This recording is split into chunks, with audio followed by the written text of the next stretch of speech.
19 February 1630 भारताच्या नवे जगाच्या इतिहासातील सुवर्ण दिन.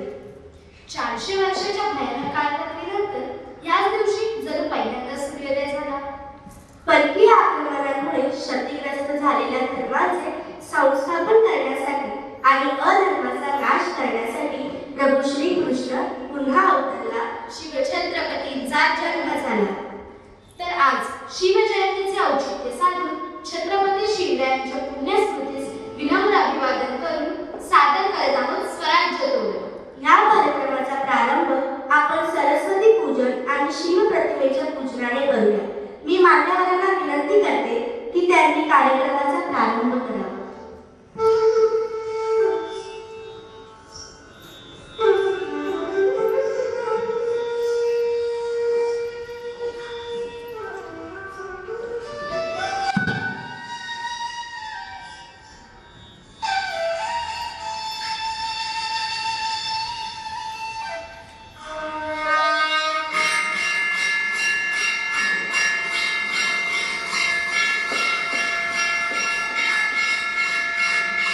छत्रपती शिवाजी महाराज की.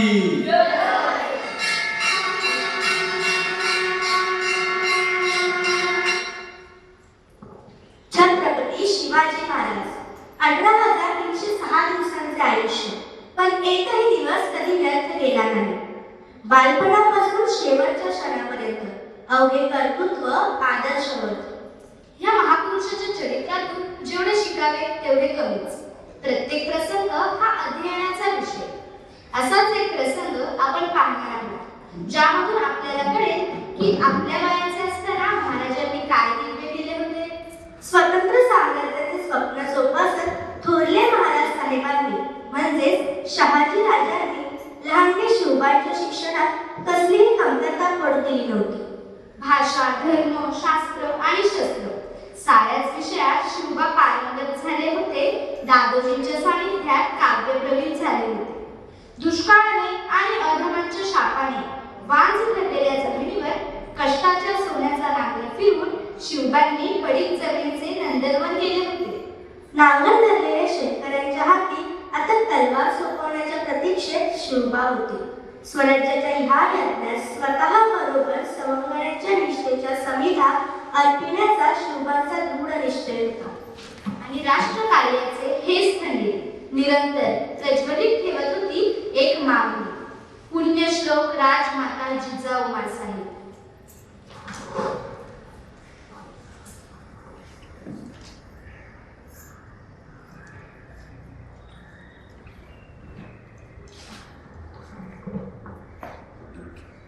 माँसाहेब. शिवबा, औक्षवंत व्हा, कीर्तिवंत व्हा. माँसाहेब, दादूजींच्या सांगण्यानुसार शेतजमिनीचा हा तपशील आणि बांधाऱ्याचा हा आराखडा. वा, छान. माँसाहेब, काहीतरी सांगायचे आहे तुम्हाला. स्वारी, आज भलतीच खुश दिसते. बोला. माँसाहेब, आज आम्ही एका सवंगड्याच्या घरी गेलो होतो. परिस्थिती बेताचीच, पण त्याच्या पडक्या कुटीतही आम्हाला पाहुणचार भरभरून मिळाला. त्याच्या तुटलेल्या फुटलेल्या खेळण्यातूनही आम्ही मनसोक्त खेळलो. आणि माँसाहेब, त्यांच्यासोबत कानापासून खाऊन पोटापेक्षा आमचं मनच जास्त तृप्त झाले. यालाच मनाची श्रीमंती म्हणतात बाळाचे. तुमच्या आतील माणुसकी आणि बाहेरची तुमची माणसं हीच तुमची खरी संपत्ती. तेच तुमचं सामर्थ्य. आणि हे सामर्थ्य असंच वाढत राहो शिवबा. जी माँसाहेब. उजरा राघव, येसाची कंक, उजरा हुसाहेब. बोल येसाची, काय खबर? राजा वैतर जमणे चला की. माँसाहेब, आम्हास निघावं लागेल. आता घोडदौड कुठे म्हणायची?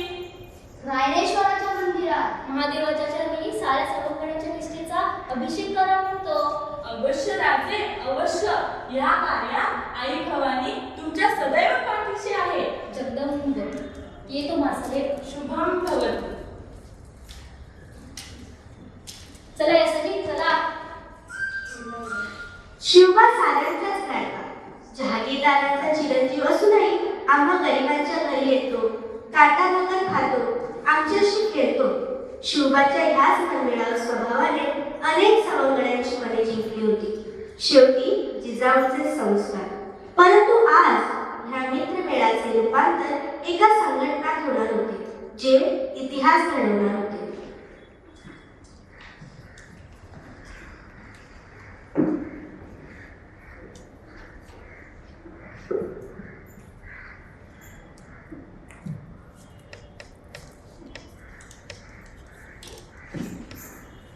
मित्रांनो, मला तुमच्याशी आज संवाद साधायचा आहे. मनातली गुच्च तुम्हाला सांगायची आहे. जी राज, बोला. माझ्या बांधवांनो, आपल्या भोवतालची परिस्थिती आज कशी आहे? खूपच बिकट आहे दादा.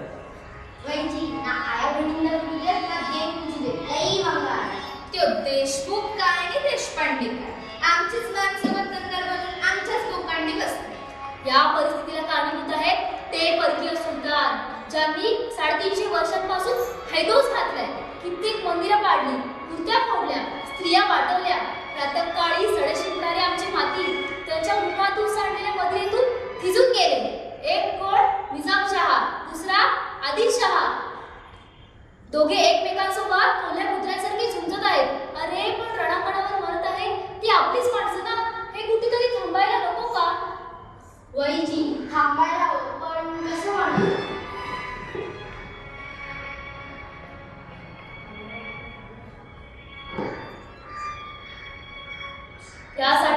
त्यासाठीच आपण संघटित व्हायला हवं आणि संघटित होऊन उभं राहायला हवं त्यांच्या विरुद्ध.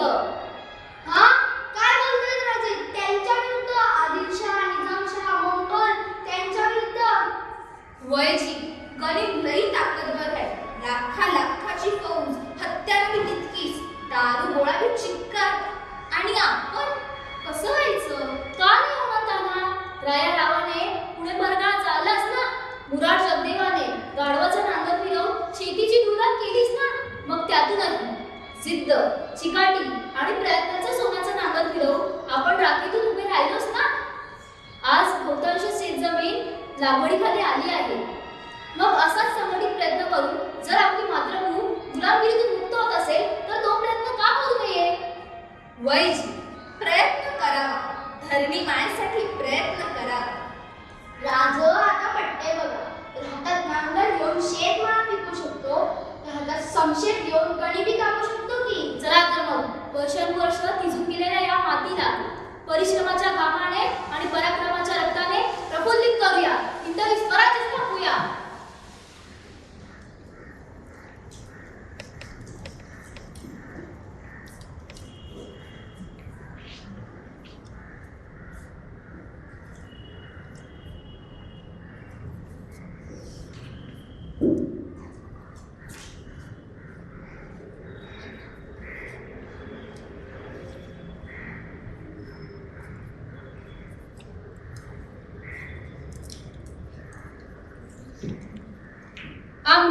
आम्ही या मातृभूमीचे सुपुत्र अशी शपथ घेतो की परकीयांची गुलामगिरी झुगारून देश आणि धर्माच्या रक्षणाकरिता स्वतःचे हिंदवी स्वराज्य स्थापन करू. आणि त्यासाठी स्वतःचे बलिदानही करू. हे राज्यभार हिंदुश्रींची इच्छा.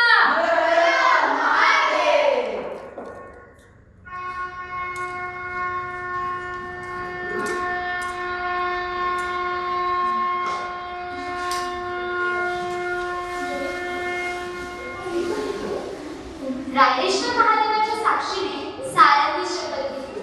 हिंदवी स्वराज्याची मुहूर्तमेढ रोवली. परकीय तख्त फोडून आता जनतेचे राज्य येणार, स्वराज्य येणार, सुराज्य येणार. या विचारानेच सारे मावळे भारावून गेले आणि सुरू झाले प्रशिक्षण.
आपल्या सवंगड्यांना प्रशिक्षित करून लढवय्ये मावळे तयार केले.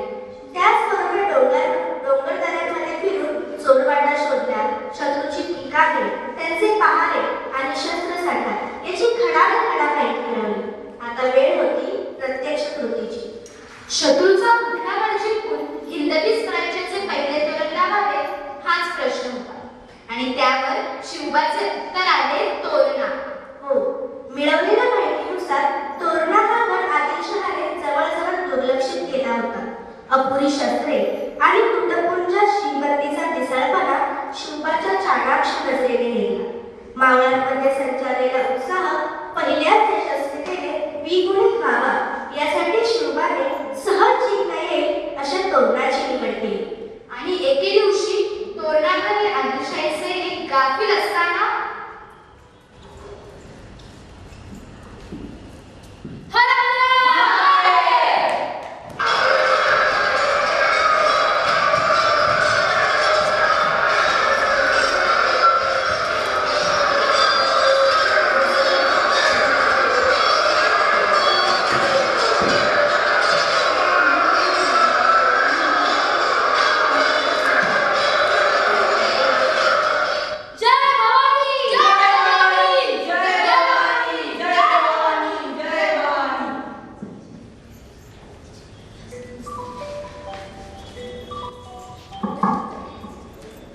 अशा प्रकारे वयाच्या अवघ्या 15व्या वर्षी शिवबाने मोजक्या सवंगड्यांना घेऊन तोरणा गडावर हिंदवी स्वराज्याचे पहिले तोरण चढवले.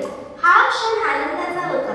साम्राज्य स्थापनेच्या दिशेने पडलेल्या मराठी पावलाने स्वराज्याचे पहिले तोरण चढवून जणू तोफांचे चौघडे गाजवले होते.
श्री शिवछत्रपती नमः. उपस्थित विद्यार्थी, शिक्षक वर्ग आणि मान्यवरांना, तसंच समोर जे पालक हा व्हिडिओ बघतायत, समस्त भारतीयांना शिवछत्रपती जन्मोत्सवाच्या मर्दानी शुभेच्छा. फाल्गुन वद्य तृतीय ही तिथी नेहमीच लक्षात असते. आजपासून 391 वर्षांपूर्वी याच दिवशी एक अशी सुखद घटना घडली, सुदैवी घटना घडली, ज्यामुळे भारताचा इतिहास आणि भाग्य दोन्ही बदलले. याच दिवशी छत्रपती शिवरायांचा जन्म झाला. छत्रपती शिवाजी महाराज एक गहन अध्ययनाचा विषय. कित्येक व्यक्ती आहेत ज्यांनी महाराजांवरती PhD केले, डॉक्टरेट केले, आणि हा गहन विषय कमी वेळेमध्ये कसा समजावा. त्यामुळे तुम्हाला मी सगळ्याच गोष्टी सांगणार नाही आहे. माझा आजचा जो विषय आहे शिवाजी महाराजांची शैक्षणिक परिणती, म्हणजे शिवाजी महाराजांनी जे शिक्षण घेतलं त्याची परिणती काय झाली, महाराजांनी त्या शिक्षणातून त्यांना जे ज्ञान मिळालं त्या ज्ञानाचा सदुपयोग कसा केला हे मी तुम्हाला थोडक्यात सांगणार आहे. तर स्वतंत्र साम्राज्य स्थापन करण्याचं स्वप्न हे थोरले महाराज साहेब म्हणजे शहाजीराजे यांच्या मनात आधीपासूनच होतं, आणि तसा प्रयत्न पण त्यांनी केला होता. मुर्तुजा नावाच्या एका निजामशाहाच्या वंशजाला, छोट्या मुलाला घेऊन त्यांनी स्वतंत्र निजामशाहीची सुरुवात केली होती, जी 4.5 वर्ष टिकली. पण त्यांना सामर्थ्य, कोणाचा सपोर्ट न मिळाल्यामुळे ही निजामशाही संपुष्टात आली. पण स्वतंत्र साम्राज्याचं हे जे बीज आहे ते त्यांनी त्यांच्या चिरंजीवाच्या मनामध्ये रोवलं होतं, आणि त्या अनुसार शिवांच्या प्रशिक्षणाची त्यांनी व्यवस्था केली होती. संपूर्ण कार्यकाळामध्ये, शैक्षणिक कार्यकाळामध्ये महाराजांनी वेगवेगळ्या विषयांचं अध्ययन केलं होतं. खूप सारे विषय होते, त्यातले मोजके विषय मी घेणार आहे आणि त्याची परिणती काय झाली हे तुम्हाला सांगणार आहे. तर पहिला विषय आहे भाषा. महाराजांना भाषा शिकवण्यासाठी अनेक विद्वानांची नेमणूक केली होती, आणि महाराज वेगवेगळ्या भाषांमध्ये पारंगत पण झाले होते. आपणही शिकतो भाषाच, इंग्रजी शिकतो, मराठी मातृभाषा शिकतो. पण मी मराठी शिकलो, मी माझी मातृभाषा शिकलो हे मी कधी म्हणू शकतो? जेव्हा मला अक्षरांची ओळख होईल तेव्हा, जेव्हा मी ती वाक्य म्हणू शकतो तेव्हा नाही. खरंच नाही. मला जेव्हा माझ्या मातृभाषेबद्दल आत्मीयता निर्माण होईल, त्या भाषेचा अभिमान वाटेल, त्या भाषेबद्दल आदर वाटेल, तेव्हाच मी म्हणू शकतो की मी भाषा शिकलो. आणि महाराज खऱ्या अर्थाने भाषा शिकले होते. आता महाराजांचं एक पत्र मी तुम्हाला बोलून दाखवतो. सगळे मराठी या, मराठीमधलं बोललेलं कळतं, बरोबर? मी ते पत्र तुम्हाला बोलून दाखवतो, तुम्ही मला जमलं तर त्याचा अर्थ सांगा.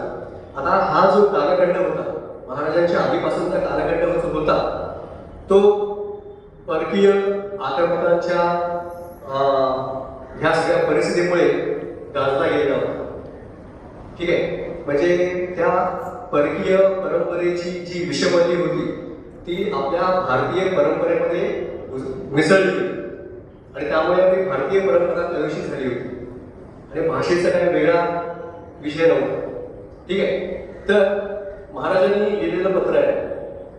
महाराज एक मराठी व्यक्ती, त्यांचा अधिकारी दुसरा मराठी व्यक्ती, त्यांना पत्र लिहिलं मराठीमध्ये. बोलून दाखवतो, तुम्ही मला अर्थ सांगा. इज्जत व रफाकत, दस्तगा शहावत व शुजात, इंतकमार इब्बान, सैद अजब सैद सुलतान, सुभेदार परगणा वाई, अर्जी शिवाजी राजा साला बसला. काय कळलं? काय कळलं? बरं ठीक आहे, दुसरं पत्र बघूया. अजरक्त खाने, राजे श्री शिवाजी राजे, दाम दौलत खूप बजाली, हान व इस्तकबाल, देशमुख हराने कारकुना, परगणा पुणा, विधान के शूर सन इसने समय व अलफ. काय कळलं? काय नाही कळलं. हे जेव्हा महाराजांना कळलं की माझी मातृभाषा मराठी, आणि त्या मातृभाषेमध्ये हे एवढे सगळे फारसी परकीय शब्द घुसलेले आहेत, ज्यामुळे माझी मातृभाषा मरणाच्या दारावरती आहे, ती मातृभाषा जर मी नाही वाचवली तर एक ना एक दिवस ही मातृभाषा मरणार. आणि त्यासाठी महाराजांनी एक राजा म्हणून प्रयत्न केला. काय प्रयत्न केला? रघुनाथ पंत हनुमंते नावाचे भाषा तज्ज्ञ होते, त्यांना बोलवलं आणि महाराजांनी त्यांच्या त्यांच्या बोली भाषेमध्ये जे काही परकीय शब्द होते ते सगळे काढून त्यांनी संस्कृत, प्राकृत, गिरवाण भाषांची निर्मिती केली आणि तयार झाला राज्य व्यवहार कोश. राज्य व्यवहार कोश जगातली पहिली डिक्शनरी, ज्यामध्ये 1400 शब्द त्यांनी बनवले गेले. 1400 शब्द.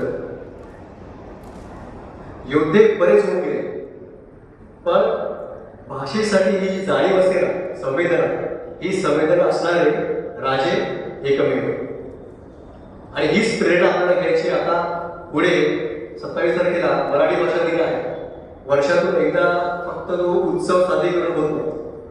त्यामुळे तुम्ही तुमच्या भाषेसाठी किती प्रयत्न केले, ती टिकवण्यासाठी, जगवण्यासाठी किती प्रयत्न केले, हे अवलोकन करण्याचा तो दिवस. आणि म्हणून मला तुम्हाला अशी विनंती करायची आहे की तुम्ही, म्हणजे मी तुम्हाला खूप असं हे समजतो, तुमचं सौभाग्य आहे की तुम्ही मराठी माध्यमातून शिकत आहात. मी पण मराठी माध्यमातून शिकलो. आज जे फॅट चाललं सगळीकडे इंग्लिश मीडियम आहे, तुम्हाला तुमच्या संस्कृतीशी जर नाळ जोडून ठेवायची असेल तर मराठी हा पर्याय. ठीक आहे. तर अशा प्रकारे महाराजांनी भाषा आत्मसात केली जेव्हा त्यांनी भाषा वाचवण्यासाठी प्रयत्न केले. ठीक आहे. दुसरा विषय आहे भूगोल. आता तुम्हाला हे माहिती आहे की वयाच्या 12व्या वर्षी महाराजांचं शिक्षण पूर्ण झालं होतं. वयाच्या 12व्या वर्षी, म्हणजे वयाच्या 12व्या वर्षी महाराजांकडे 600 कर्मचारी, 12 कॅबिनेट मिनिस्टर्स, 8 मिनिस्टर्स, अष्टप्रधान मंडळ, असं सगळं तयार होतं. तरी पण तोरणा वयाच्या 15व्या वर्षी गेला. मग 3 वर्ष काय केलं? 3 वर्ष अभ्यास केला. पूर्वतयारी म्हणतात. तुमची परीक्षा असेल शाळेमध्ये किंवा एखादा सामना असेल खेळाचा, त्याची पूर्वतयारी लागतेच ना. मग तशी पूर्वतयारी महाराजांनी केली होती 3 वर्ष. जे सूत्रसंचलनामध्ये तुम्ही ऐकलं, घराघरातून हिंडून त्यांनी जोरमाटा शोधल्या, प्रत्येक शत्रूचा कुठला गड कुठे आहे, त्या गडावरती पहारे किती आहे, शस्त्रसाठा किती आहे, ही सगळी इतंभूत माहिती, सगळी माहिती महाराजांनी मिळवली आणि त्यानंतर त्यांनी त्यांचा ऍक्शन प्लॅन तयार केला. आणि म्हणून त्यांना एक यश मिळालं प्रत्येक गोष्टीमध्ये. ठीक आहे. तर तोरणाबद्दल तुम्ही ऐकलंच आहे. दुसरी एक महत्वाची घटना उंबरखिंडीची घटना आहे.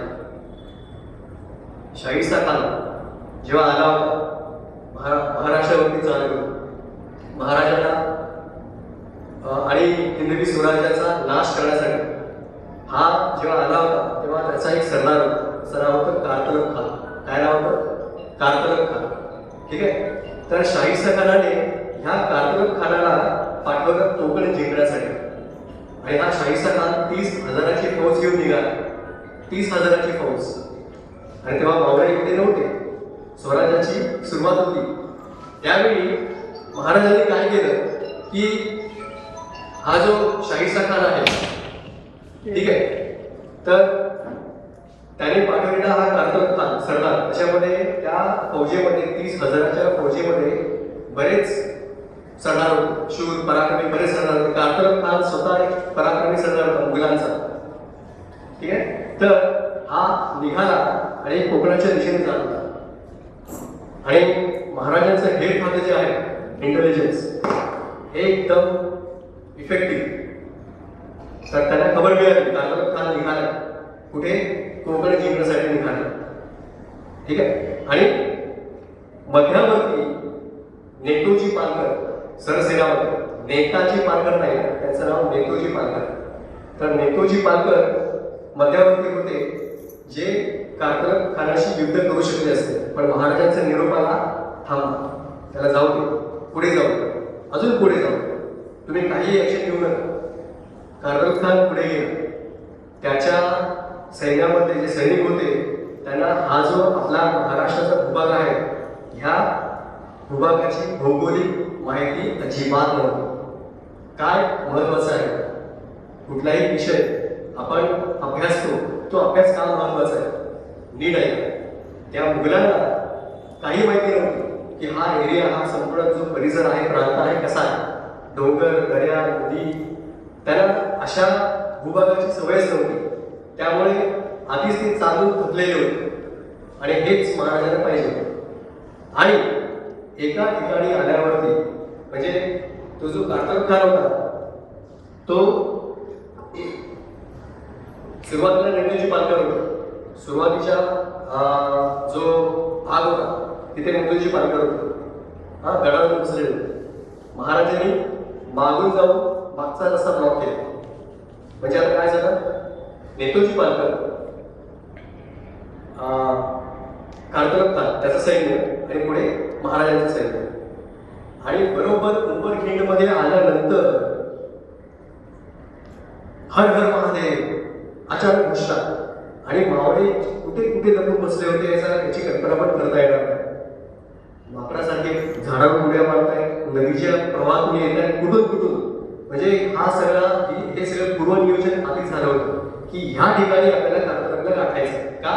कारण भौगोलिक परिस्थिती, मुघल सैन्य जे डोंगर दऱ्यांमध्ये युद्ध नाही त्याच भागामध्ये आपल्याला त्यांना गाठायचं. आणि परिणाम असा झाला की 30,000ची फौज असूनही कार्तक खान गुडघ्यावरती आहे. महाराज थांबवा, युद्ध थांबवा. महाराजांनी युद्ध थांबवलं आणि महाराजांचे सैनिक किती होते? 800. किती? 800 मावळ्यांनी 30,000 मुघल सैनिकांचा पराभव केला. हे दिव्य आहे, ही साधी गोष्ट नाही. महाराजांचा एक एक मावळा मुघलांच्या 100 सैनिकांना पुरेसा होता. कारण पण तसंच होतं ना, मुघलांचे सैनिक कशासाठी लढत होते? पगारासाठी, त्यांना मासिक वेतन जे मिळायचं त्यासाठी. मावळे कशासाठी लढत होते? स्वराज्यासाठी. हे कारण जेव्हा तुमचं शक्तिशाली असतं ना तेव्हा बाकीची परिस्थिती मॅटर करत नाही. आणि हे कशामुळे शक्य झालं? 30,000च्या फौजेचा 800 मावळ्यांनी पराभव कशामुळे केला? भौगोलिक परिस्थिती. ती परिस्थिती, त्या परिस्थितीचा अभ्यास जर महाराजांनी केला नसता शक्य झालं असतं का? नाही. म्हणून हेच तुम्हाला सांगायचं आहे की जे आपण अध्ययन करतो, तुमचे कुठलेही विषय असू दे, कुठलाही विषय हा कधीच व्यर्थ नसतो. त्यातून काही ना काही तुम्हाला शिकायला मिळतं. भले तत्क्षणी नसेल पण भविष्यात कधीतरी त्याचा फायदा नक्कीच होणारच. तिसरं विषय आहे बुद्धी कौशल्य. बुद्धी कौशल्याचे अनेक दाखले देता येतील महाराजांच्या चरित्रामध्ये. मी 2च गोष्टींबद्दल बोलणार आहे. पहिली गोष्ट पुरंदरचा तह. तुम्हाला माहिती आहे मिर्झा राजा कशासाठी आला होता?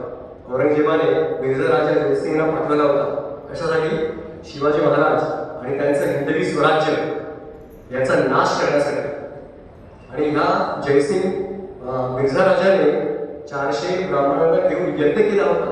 कशासाठी? माझं जे उद्दिष्ट आहे, ज्या उद्देशासाठी मी आलोय, कुठला उद्देश? काय उद्देश? महाराजांचा विनाश, स्वराज्याची हानी. ह्या उद्देशासाठी जो मी आलोय ना, मला माझ्या उद्दिष्टांमध्ये यश मिळावं यासाठी त्याने 400 ब्राह्मणांना घेऊन यज्ञ केला होता. एक भारतीय दुसऱ्या भारतीयाच्या विनाशासाठी प्रार्थना करतो. हेच आपलं दुर्भाग्य आणि हे आता पण होत आलेलं आहे. या इतिहासातून आपण जर काही शिकलो नाही तर परिस्थिती पुढे खूप गंभीर आहे. ठीक आहे. तर तो आला होता आणि जे पुरंदरचं युद्ध झालं ज्यामध्ये महाराजांनी हार पत्करली. का? कारण महाराजांना आपले जे सवंगडी होते ते गमवायचे नव्हते आणि त्यासाठी महाराजांनी विचार केला की एक पाऊल पुढे येतो, कारण भविष्यामध्ये मला 4 पावलं पुढे जायचे. हा त्यांचा उद्देश होता. आणि म्हणून महाराजांनी हार पत्करले, पराभव स्वीकार केला आणि जयसिंग, मिर्झा राजा जयसिंग हा तहासाठी आला होता. त्याचा उद्देश काय होता की संपूर्ण ही जी व्यक्ती आहे शिवाजी शहाजी भोसले, ज्याच्यामुळे मुघलांना, आदिलशाहीला, निजामशाहीला, सगळ्याच परकीय सत्तांना जो त्रास होतोय हा त्रास थांबला पाहिजे आणि तो उद्देश घेऊन मिर्झा राजा आला होता. आता महाराजांचं बुद्धी कौशल्य बघा. जो व्यक्ती आलेला आहे की तू आम्हाला शरण ये, जे गड किल्ले आमच्याकडून जिंकलेस सगळेच्या सगळे परत दे, तू आम्हाला शरण ये, म्हणजे ग्राउंड झिरोवरती ये. हा मिर्झा राजाचा उद्देश होता. पण महाराजांचं बुद्धी कौशल्य असं की त्यांनी स्वराज्यातले 12 किल्ले दिले आणि 6 किल्ले स्वतःकडे ठेवले. जो व्यक्ती सगळंच्या सगळं स्वराज्य हिरावून घेण्यासाठी आला होता त्याला आपल्या बुद्धी कौशल्याने महाराजांनी फक्त 12 किल्ल्यांशी पाठवून दिलं. त्याला बुद्धी कौशल्य म्हणतात. दुसरं उदाहरण आग्र्याची सुटका. महाराज जेव्हा आग्र्याला गेले होते औरंगजेबाच्या जन्मदिवसाच्या निमित्त, आणि औरंगजेब कसा होता तुम्हाला माहिती, तो किती खुनशी होता आणि कुठल्या प्रकारचा व्यक्ती होता, ज्याने स्वतःच्या बापाला कैद केलं, ज्याने स्वतःच्या मोठ्या भावाला दारा शिको, त्याचा मोठा भाऊ जो मुघल सुलतान होणार होता, पण औरंगजेबाने मोठ्या भावाला गळा काढून मारला, बिहेड केलं, त्याची मूर्ती सोडवली. असा माणूस, अशा माणसाच्या तावडीत महाराज सापडले होते. केवढं मोठं संकट होतं. आपल्यावरती संकट आल्यावर आपण काय करतो? एखादं संकट आलं आपण गर्भगती होऊन जातो, नाही आता काय होणार, आता मेलो गेलो. महाराजांनी आत्मविश्वास सोडला नाही. त्यांच्या बुद्धी कौशल्याचं हे उदाहरण बघा की जहानारा, औरंगजेबाची मोठी बहीण, जिला सुरतेचं उत्पन्न लावून दिलं होतं औरंगजेबाने, महाराजांनी सुरतेवरती आक्रमण केलं आणि सुरतेची लूट मला माहिती आहे. तर ती जहानारा महाराजांबद्दल एवढा हे करून राग धरून होती आणि बरेच बाकी इतर मुघल सरदार होते जे औरंगजेबाला 12 मे जेव्हा महाराज गेले होते, औरंगजेबाचा वाढदिवस, त्या संध्याकाळीच येऊन औरंगजेबाला सांगितलं की हा जो व्यक्ती आहे ना याला तत्क्षणी मारून टाका, हा भारी पडणार पुढे. आणि औरंगजेबाने लिहून ठेवलेलं आहे की माझ्या आयुष्यातली सर्वात मोठी चूक शिवाजी महाराजांना मी तेव्हाच नाही मारला, आणि नंतर ते सुटून गेले. बुद्धी कौशल्याच्या जोरावरती महाराजांनी जे त्यांच्या विरुद्ध बोलत होते 3 आठवड्याच्या आतमध्ये ते असं बोलायला लागले की हा जो व्यक्ती आहे हा पक्का म्हणजे सच्चा राजपूत दिसतोय. आणि औरंगजेबाने या व्यक्तीला कशाला पकडून ठेवलंय, चांगला माणूस आहे विचार. जे म्हणत होते की ह्याला मारा, 3 आठवड्यानंतर महाराजांनी काय केलं की सगळे म्हणू लागले की हा चांगला व्यक्ती आहे. आणि पुढे जे काय झालं, सुटका जी झाली त्यामध्ये पण काळोजी कुंभार, खूप मोठं नाव इतिहासात माहिती नाही, म्हणजे काळोजी कुंभार हा पुण्याला होता आणि पुण्याला तो कुंभाराचं काम करायचं, जे काय आहे मातीची भांडी वगैरे बनवायचं. आणि त्याला जो मुघलांचा एक अधिकारी होता त्याने आग्र्याला बोलून घेतलं की तू तिकडे जाऊन काम कर. तो तिकडे स्थायिक झाला.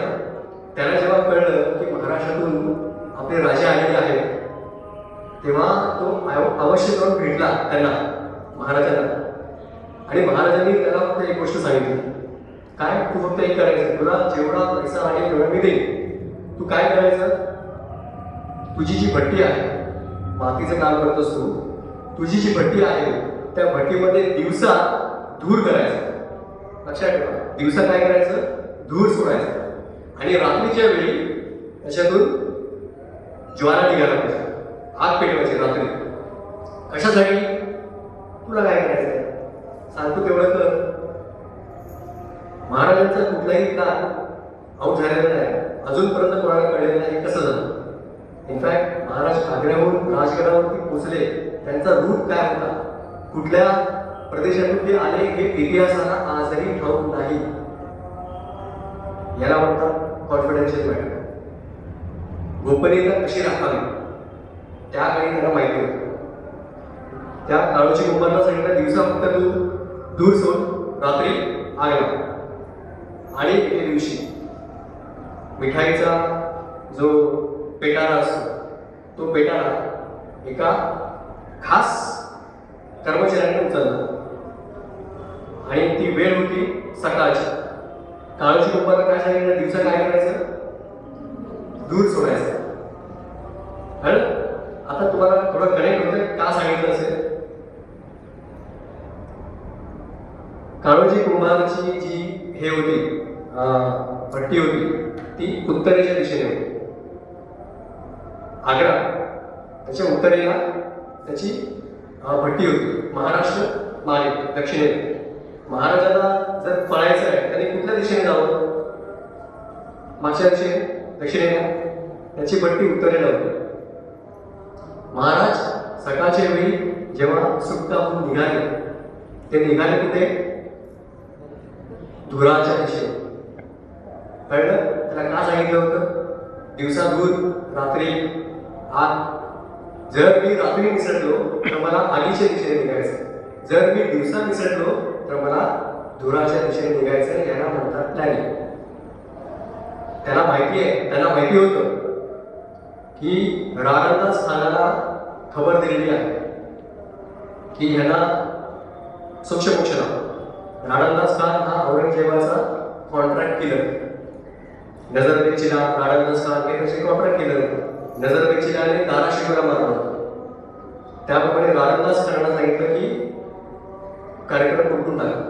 हे जेव्हा महाराजांना कळलं, सगळी पावलं पटापट उचलली आणि महाराज त्या दिशेने निसटले. याला म्हणतात बुद्धी कौशल्य. जीवावरती बेतलं होतं. आणि औरंगजेबाची फजिती बघा. महाराज शंभूराजांना घेऊन आणि 8,000 त्यांचं सैनिक होतं. सॉरी माफ करा, 3,000 माणसं होती. 3,000 माणसं होती.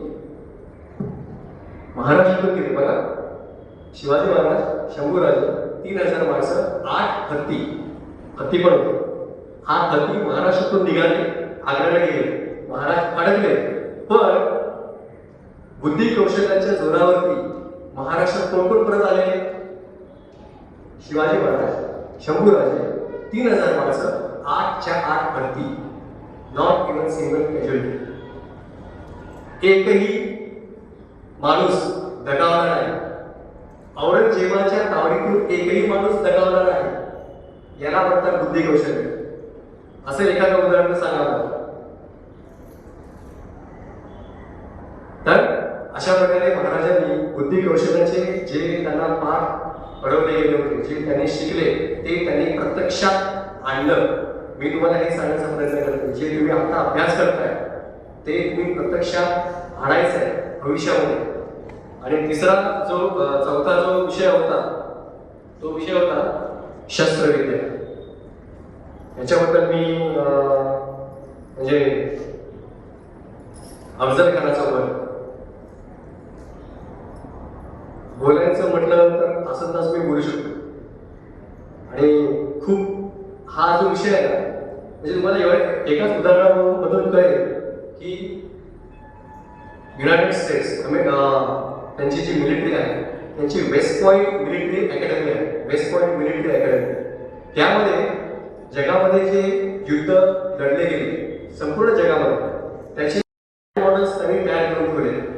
मॉडेल्स कशासाठी, जे जनरल येणार, जे लष्कर प्रमुख येणार, त्यांना शिकण्यासाठी की ह्या देशामध्ये असं युद्ध झालं होतं, मग त्या व्यक्तीने ते कसं जिंकलं, त्या देशामध्ये कसं युद्ध झालं होतं, त्या व्यक्तीने कसं जिंकलं, हे ज्ञान मिळण्यासाठी त्यांनी वेगवेगळे मॉडेल्स बनवून ठेवले.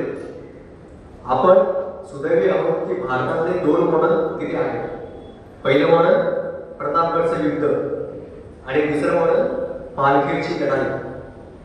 बाजीराव पेशव्यांनी जी जिंकली होती, लढली होती, हे 2 मॉडेल वेस्ट पॉईंट मिलिटरी अकॅडमीमध्ये आहे. ह्याच्यावरच तुम्हाला अंदाज येईल की प्रतापगडचं हे युद्ध किती निपुण होतं, त्याच्यामध्ये काय वैशिष्ट्य होतं. महाराजांना पूर्ण खबर होती की अफजल खान हा त्यांना मारायला आलेला. श्रीरंगपट्टणमचा कस्तुरी रंगन हा राजा होता, त्याच्या विरुद्ध अफजल खान लढत होता. त्याने अचानक सांगितलं की कस्तुरी रंगनला सांगितलं आपण तह करूया, लढाई वगैरे नको, तू माझ्या तंबूमध्ये ये, आपण बसून बोलू आणि तह करून टाकू. तो आला विचार, आल्या आल्या अफजल खानाने त्याचा वध केला. आता ही गोष्ट महाराजांना माहिती होती. करंट अफेअर सध्या काय चाललंय हे तुम्ही अशा वेळेमध्ये आहात की तुम्ही पण ते लक्ष दिलं पाहिजे की आपल्या समाजामध्ये देशामध्ये सध्या परिस्थिती काय आहे हे तुम्हाला पण कळलं पाहिजे. जसं महाराजांना प्रत्येक घटनेची खबर घेतली, महाराजांना माहिती आहे की हा व्यक्ती कसा आहे आणि ह्याच व्यक्तीमुळे अफजल खानाने त्या आदिलशहाचे कान भरून शहाजी राजांना अटक केली होती. याच अफजल खानाच्या म्हणजे त्याने केलेल्या दगा फटका जो होता त्यामुळे महाराजांचे थोरले बंधू संभाजी वयाच्या 31व्या वर्षी कनकगिरीच्या लढाईमध्ये मारले गेले. असा व्यक्ती जर महाराजांना भेटायला येतोय तर महाराज असे जाणार का की पूर्वनियोजन करून जाणार? पूर्वनियोजन करून जाणार. महाराजांचं पूर्वनियोजन होतं आणि म्हणून त्यांच्या अंगरख्याच्या मध्ये चिलखत होतं. अफजल खानाचं पूर्वनियोजन काहीच नव्हतं, म्हणून त्याने फक्त अंगरखा घातला होता. तर महाराजांनी जी शस्त्रविद्या घेतली होती, इथे खूप महत्वाची गोष्ट मी सांगणार आहे तुम्हाला. महाराजांनी जी शस्त्रविद्या घेतली होती ती त्यांनी अफजल खानाच्या एन्काउंटरच्या वेळी प्रत्यक्षात अंमलात आणली. आपण प्रशिक्षण घेतो, नेट प्रॅक्टिसमध्ये खूप प्रॅक्टिस केली, पण जेव्हा मॅच होती तेव्हा तो लॉबलचा शॉट मारायचा कसा हेच मी घाबरलो. का? कारण जो बॉलर होता अफजल खान, फास्ट बॉलिंग त्याची, घाबरलो मी, मला काय सुचलंच नाही. असं नाही केलं. मनाची जी शांती आहे, मनाची स्टेबिलिटी आहे ती महाराजांनी ढळू दिली नाही. जेव्हा मिठी मारली अफजल खान आणि शिवाजी महाराज दोघांनी मिठी मारली तेव्हा काय केलं झालं मला माहिती आहे. बगलेमध्ये अफजल खानाने महाराजांची मान पकडली, कटारीचा वार केला, आतमध्ये चिलखत होतं म्हणून वाचले. पूर्वनियोजन. त्यानंतर खूप महत्वाची गोष्ट, शिवा कृपाणी काग्रेण कुक्षावेव तमस्पृशत आकृष शांत्राणी सर्वाणी सा कृपाणी विनिर्गता. हा श्लोक आहे कवींद्र परमानंद नेवासकर यांच्या शिवभारत या ग्रंथामध्ये. आणि हा ग्रंथ कधी लिहिला गेला? जेव्हा महाराज जिवंत होते. शहाजी राजांनी त्यांची नेमणूक केली होती कवींद्र परमानंदांची चरित्र लेखनासाठी. हा उल्लेख त्या ग्रंथामध्ये आहे. त्यामुळे तो ग्रंथ जो आहे तो सर्वात विश्वासार्ह संदर्भ ग्रंथ आहे. त्या ग्रंथामध्ये कृपाणी हा जो शब्द आलाय ना त्याचा अर्थ आहे तलवार. महाराजांनी अफजल खानाला तलवारीने मारलं होतं. कुठल्याही प्रकारची वाघ नख वगैरे वापरली नव्हती. मुळात ती भेट सशस्त्र होती. म्हणूनच महाराज तयार झाले. अशा दगाफटका करणाऱ्या माणसाला भेटायला महाराज तेव्हाच तयार झाले. प्रत्येकाने 10 अंगरक्षक आणायचे, ते एका वालाच्या टप्प्यावरती ठेवायचे आणि त्या शामियानामध्ये महाराज त्यांचा वकील, अफजल खान त्यांचा वकील, एवढेच असतं आणि दोघांनी एकमेकांकडे शस्त्र बाळगायची हे स्पष्ट होते. कुठलीही गोष्ट अर्धी करण्याची त्यांना सवय नव्हती. महाराजांचं पक्क होतं की मला ह्याला संपवायचं. त्यामुळे फक्त पुतळा करून काय होतं, तो संपूर्ण केला नव्हता. महाराजांनीच त्याचं मुंडकं उडवलं आणि संभाजी गावशीने ते मुंडकं घेऊन प्रतापगडावरती गेले, जे राजगडावरती पाठवले गेले जिजाऊला दाखवण्यासाठी. तर हे जे धाडस त्यांनी दाखवलं, हे धाडस त्यांनी जे दाखवलं ना ते शिकण्यासारखं आणि ते आपल्यामध्ये असण्याची गरज आहे. आता काही अफजल खान नाही, पण अफजल खान रूपी अनेक शत्रू आहेत. खूप शत्रू आहे.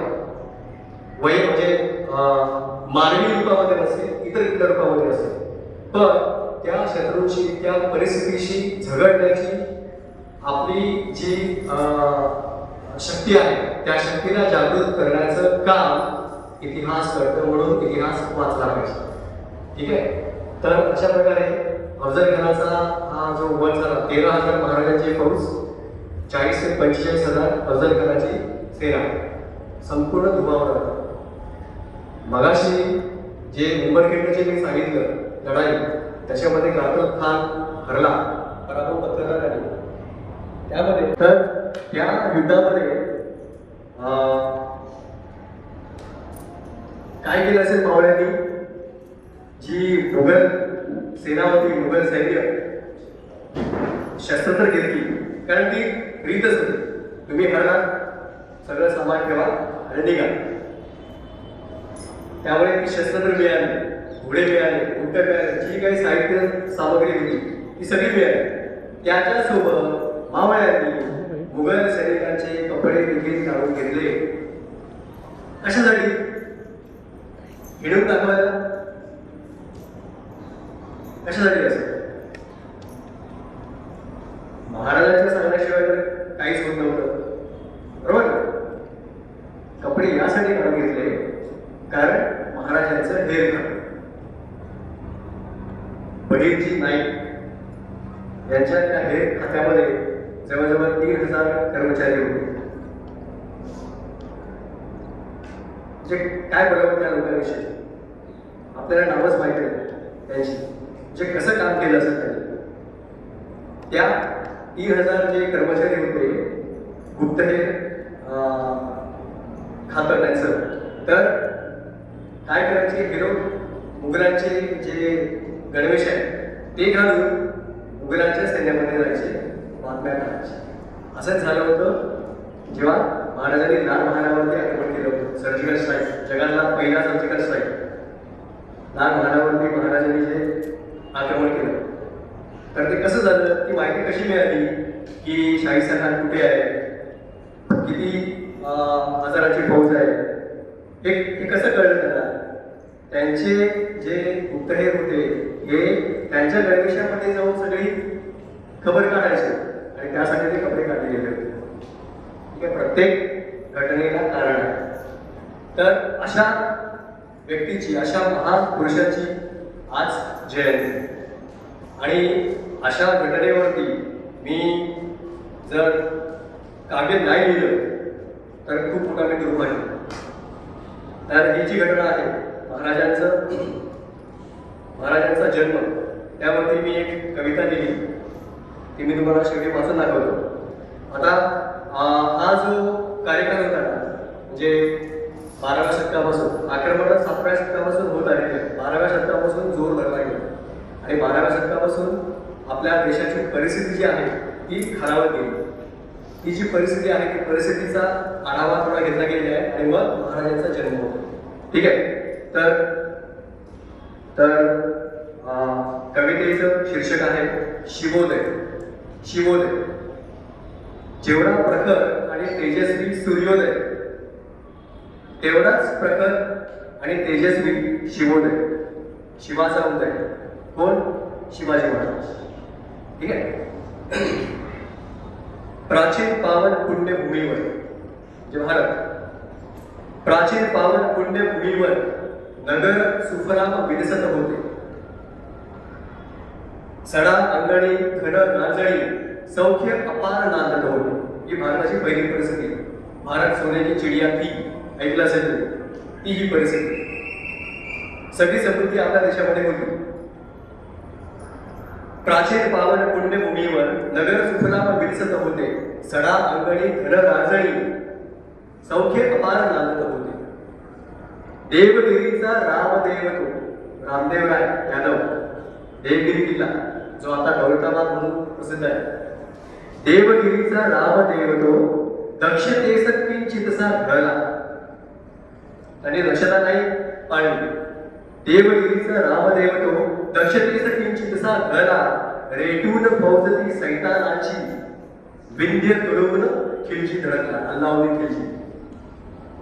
रेटून फौजती सैतानाची विंध्य तळून खिलची धडकला. जनसैन्याची केली कत्तल पाठ वाहिले रक्ताची. जनसैन्याची केली कत्तल पाठ वाहिले रक्ताची. लूट अपार धनद्रव्याची थरार नाट्य क्रौर्याची. काय त्यांनी केलं? धन दौलत तर लुटलीच, पण सैनिकांना मारलं, सामान्य जनतेला मारलं, सगळ्यांना कोणाला सोडलं नाही. पाठ वाहिले रक्ताची. तुटुनी तार अध्यात्म विणेची नाद भक्तीचा विरवून गेला. तुटुनी तार अध्यात्म विणेची नाद भक्तीचा विरवून गेला. घणाघात तो देवांवरही मंदिराचा गाभा फुटला. ब्रह्ममुहूर्ते प्रातःकाळी सडे शिंपणारी ती माती. ब्रह्ममुहूर्ते प्रातःकाळी सडे शिंपणारी ती माती. साधूनी मुखातून सुलतानाच्या मदिरेने ती थिजवून जाते. अय्याशी खाली सुलतानाच्या चिरडल्या कैक लावण्य होती. अय्याशी खाली सुलतानाच्या चिरडल्या कैक लावण्य होती. चिरेक हृदयाच्या झेप घेऊनी गोरपल्या सौभाग्यवती. अशा प्रसंगी एक माऊली, अशा प्रसंगी एक माऊली वळवट भरवी जागत होती. कोण? जिजाऊ मासाहेब. अशा प्रसंगी एक माऊली वळवट भरवी जागत होती.